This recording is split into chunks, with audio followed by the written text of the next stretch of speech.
Sadguru, in these current times, we have witnessed the proliferation of a number of spiritual gurus. As a seeker on this path, how do I recognize my guru? If you happen to set your eyes on one, just one in your life, you're very fortunate. Where did you get to see number of them, I don't know. It is just that anybody who reads 2 chapters of Bhagavad Gita can become a guru. Anybody who knows 1 chapter of Bible can become a guru. Anybody who's read half a book can become a guru. If you're talking about that, that's different. Or anybody who just willing to give you a great hope that I will take care of everything in the world, unfortunately passes off as a guru. We've had too many people like this on the planet, and especially in our country, who have been promising us, don't worry, I am here, everything will be all right. Isn't it so? For all the ages they have been saying it, isn't it? But people have been struggling with their daily life as usual. So many people have been blessing you and blessing you and blessing you, and still in this country, half the people don't have food in their stomach. Still, we don't even know how to live as basic human beings. Isn't it so? So, if when you say guru, you are referring to a whole band of circus gurus. All kinds of people who offer solace. People who offer solace, at the most you can call them as saints. They have a certain pleasantness about them. They're pleasant human beings. They are much more pleasant than ordinary human beings on the street, and they have good intentions. Good intentions and pleasant nature does not make you a guru. Maybe we can call this person a holy person, a saintly person, something like this. A guru need not necessarily be pleasant. See, I am not. Need not necessarily be pleasant because it is not his intention to be sweet to you. His intention is to awaken you, not to put you to sleep. If I'm very sweet to you, you'll feel happy and fall asleep. A guru is somebody who disturbs the fundamental aspects in you. All kinds of conclusions that you have drawn, he disturbs everything in you. He doesn't allow you to sleep. He is not a solace peddler. He is somebody who is there to assist you towards your liberation. Now, solace is once again an effort to survive in the planet, isn't it? Yes? Psychological solace is just your psychological survival here, isn't it? If survival is all you're seeking, you should not look for a guru. You should look for solace peddling people. You look for a guru only when you're willing to awaken yourself, when you're willing to transform yourself, when you're willing to drop your limitations and go into other dimensions of life. If such a longing has not come yet, do not bother about gurus. You settle yourself somewhere, go to a cinema, eat some good food, take a walk in the beach, it'll help. Now, how do I recognize my guru? You don't look for your guru, okay? You just deepen the longing in you. When you know the pain, when you know the true pain of not knowing, when you know the pain of ignorance, then a guru will happen. You don't have to look. Even if I see him, how do I recognize him? If you sit with him, everything in you should feel threatened. You want to run away, but there is something in you which keeps on pulling you towards him. You don't want to be there, but there is something in you keeps drawing you in his direction. We can assume that this is your guru. If you don't feel threatened by him, if you feel very comfortable with him, then he is not your guru, maybe he is your friend. Maybe he is a good man, maybe you should seek his blessings, but he is not your guru. Because if you choose, you will choose what you like, isn't it? Yes? If you choose, what will you choose? You will choose what you like. What is it that you always like? That which supports your ego, you like. That which punctures your ego, you don't like. Anybody who supports your ego is your friend, isn't it so? Anybody who tampers with your ego is your enemy, isn't it so? So, if your guru also is one more who supports your ego, this is a no good guru. If you sit with him, you should feel threatened. But still, if you are drawn towards him, he's your guru. A lot of people talk about destiny. Is there anything called destiny at all?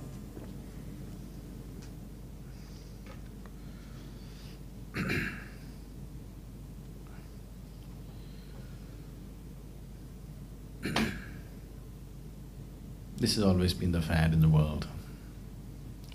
That is, whenever you succeed, it's you. Whenever you fail, it's destiny. Yes. Whenever you're successful with something, you're proud of your success. That means in some way, you're taking the credit for your success, isn't it? Whenever you fail, it must be God's will. It has to be. Or anything that you cannot understand has to be God's will. So many things which were destiny a few years ago is no more destiny, isn't it so? Yes. Suppose you had 4 children and you lost 2 children, 100 years ago it was destiny. Not anymore, isn't it so? Yes or no? Not anymore, isn't it so? Now you know why. 100 years ago, you were young and fine and well, at least you were young, and you suddenly died at 30. It was destiny. If you die today at 30, we know why. You're drinking too much, you're eating not eating properly, you're smoking, you're doing something, we know you're killing yourself. Even when you started, we know you're killing yourself, isn't it? It's no more destiny. 100 years ago, if half the Chennai population did not have water to drink, it was destiny. Now we know who. Isn't it so? So, a lot of things which were destiny are no more destiny. Why? Because your understanding, the scope of your understanding is increasing. As the scope of your understanding is enhanced, more and more things are falling out of the list of destiny and becoming your responsibility, isn't it so? So when I say yoga, when we utter the word yoga, what we are talking about is, it is about becoming a master of your own destiny. To a point where the very process of life and death is in your hands. The very process of life, death and birth also is in your hands. The very womb that you choose to be born in is by choice. To that extent, you can take your life into your hands. As your understanding and perception of life deepens, you will see everything is in your hands. If your understanding and perception of life is very superficial, everything looks like it's happening from somewhere.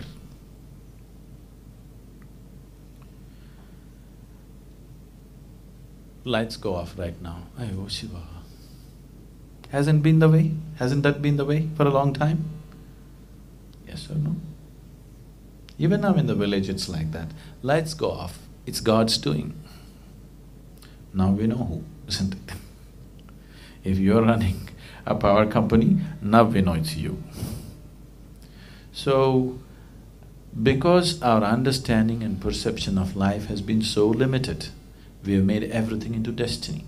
What you call as destiny are those dimensions of life which you created unconsciously. Whatever you can create unconsciously, you can also create consciously. If you create consciously, it will not be destiny.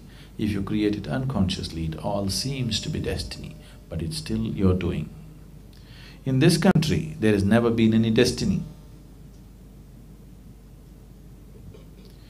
Destiny business came from elsewhere. In this country, they always told you, no matter what happens to your life, it is your karma. Know what karma means? Action. They're saying it doesn't matter what's happening to you. You live or you die, it's your karma. You live well or you live badly, that's your karma. That means what? It's your actions which is creating this. Maybe a large part of your actions are unconscious. That doesn't matter, but it's still your actions. So when we say karma, that means no destiny, everything is yours.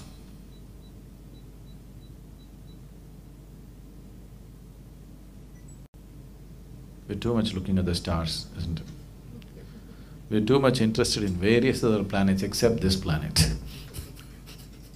I hope people paid the same attention to this planet as they're paying to the other planets. It's time we pay some attention to this planet, because how this planet is will decide the quality of your life. How the other planets are will not decide the quality of your life right now. Too much attention is being paid to other planets. Guruji, what is destiny and fate? What is destiny and fate?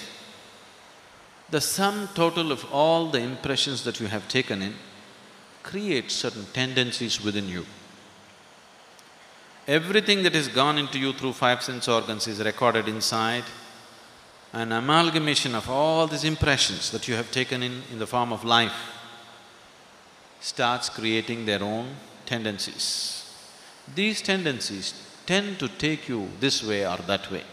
It takes different people in different directions. But if you are willing to make your life process conscious, then there is no destiny for you. Destiny is 100% your creation. Even now it is so. It is just that you are creating it unconsciously.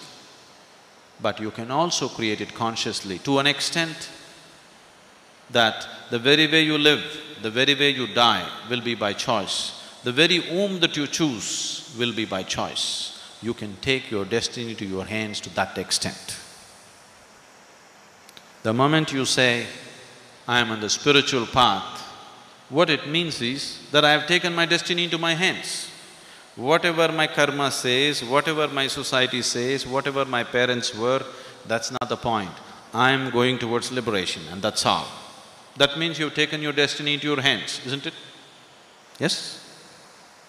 The moment you say, I am on the spiritual path, you have taken your destiny into your hands. And you should. Once you are born as human being, you should not live. You should not become who you are because of the situations in which you live. You must make the situations happen. Just being influenced by situations is animal nature. Human nature means he creates his situations, isn't it? So, if you're allowing your life to happen to you helplessly, you are ruled by destinies. Destinies are just an accumulated impressions within you which are creating certain direction to your life. But if you become conscious, you can create a conscious direction to your life. Sadguru, I heard you saying that it doesn't matter where you are, I can still be with you. I mean, you can still access my energies. And these days, you're giving many Mahasatsangs, and you're available in India and South India especially. So, I sometimes get confused, like, because you're available so closely, if I'm not able to make it, like, I can't convince myself, I can't hold back. And if I go everywhere, like, I have a problem with my family, so… Family means what? Parents or husband? No, only parents. Parents only, that's okay.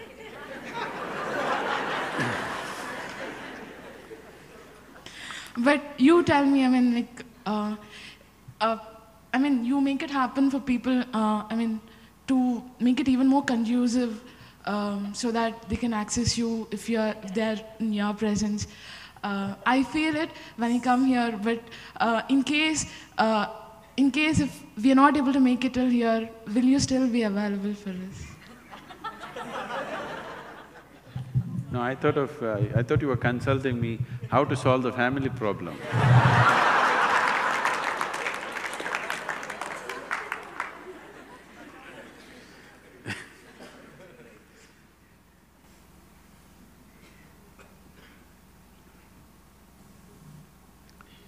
Saying, there are two aspects to this. For your own spiritual growth, if you generate substantial receptivity within you, if you become receptive, geographical distance is not an issue at all, at all. It is not even an issue. But for you to become receptive, some work is needed. Does it take years? That's not the point. Time is not even the question. The question is the thing about how long does it take to open the window? It depends how long you will take to open the window. Is it locked? No. Is it locked? If it is locked, it's only from inside, it's locked. From outside, it is not locked. So how long will you take is a question that you have to ask for yourself. So if your doors are open, then geographical space is not an issue. But now this question is coming from a thing that you're unable to take steps that you wish to take in your life. If you have children, you have a 20-year project, you have to take care of it. All of you already project on. Now you have a 20-year project, it's not for you to decide halfway down, shall I dump my children and walk away somewhere? That doesn't arise, you have to see through that. If they do well, 20-year project. In case they don't do well, lifelong project. Yes or no? So, for you, don't be a lifelong project for your parents. Show that capability that you will be well wherever you go, you will take care of yourself, you will not do something stupid. Give them that confidence and they will be okay. Yes or no? Yes. Do your parents want you to do well or not do well? They want you to do well. So you just have to create that build that confidence in them that wherever you go, you are well and proper, you are not going to get lost somewhere. If that you create, parents are not an issue. Yes?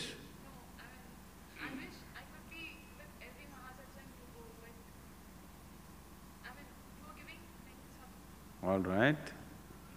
I'll give you a roadmap.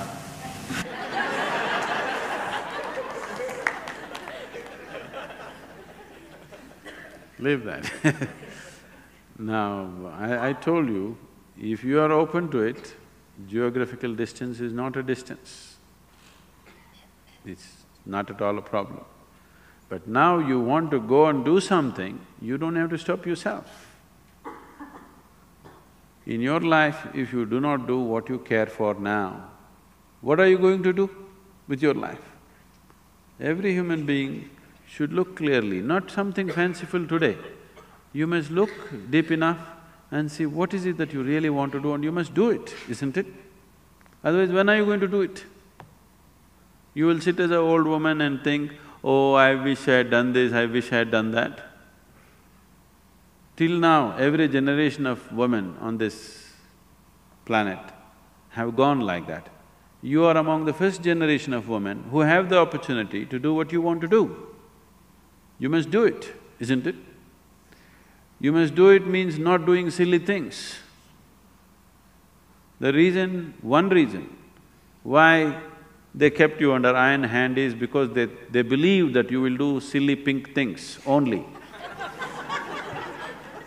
If you show that you're going to do responsible things, you're going to create things, you're going to make something out of yourself, why the hell should anybody stop you? Isn't it? Isn't it so? So you have to show that and you must do it. If you don't do it now, when? How do I become so receptive that it doesn't matter where I am, I can still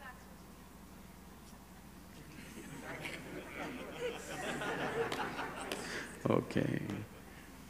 Then you must come for some time and do sadhana. That is not possible. Okay, you do sadhana at home only, let's see how it works. It's fine.